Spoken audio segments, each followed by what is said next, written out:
और आप देख रहे हैं ओपन बुक भारत। शिवसागर में बीजेपी की प्रेस कॉन्फ्रेंस, पार्टी नेताओं ने रखी अपनी बात। भारतीय जनता पार्टी के शिवसागर जिला कार्यालय में प्रेस कॉन्फ्रेंस का आयोजन किया गया।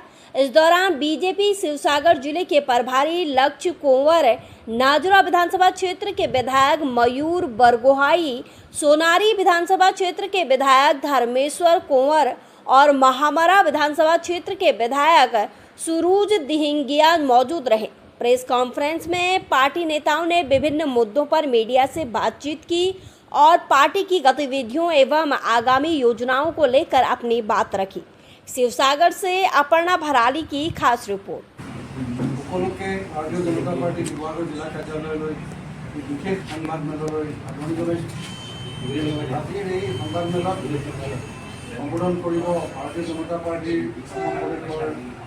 সংবাদ আছে তথা শিৱসাগৰ জিলাৰ প্ৰভাৰী কোঁৱৰ ডাঙৰীয়া আৰু এই সংবাদমেলত উপস্থিত আছে আমাৰ সোণাৰী সমষ্টিৰ মাননীয় বিধায়ক ধৰ্মেশ্বৰ কোঁৱৰ ডাঙৰীয়া, আমাৰ দলীয় অধ্যক্ষ দীপিকা কাকতি গৌৰী ডাঙৰীয়ানী আছে, আমাৰ প্ৰণৱ চুতীয়া ডাঙৰীয়া আছে আৰু আমাৰ গাঁও সম্পাদক সঞ্জীৱ বুঢ়াগোহাঁই ডাঙৰীয়া আছে।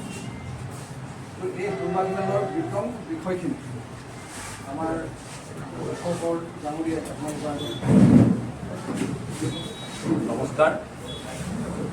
শিৱসাগৰ জিলাৰ সন্মানীয় সংবাদ মাধ্যমৰ সকলো আমাৰ সাংবাদিক বন্ধুসকল, সংবাদকৰ্মীসকল, সংবাদসেৱীসকল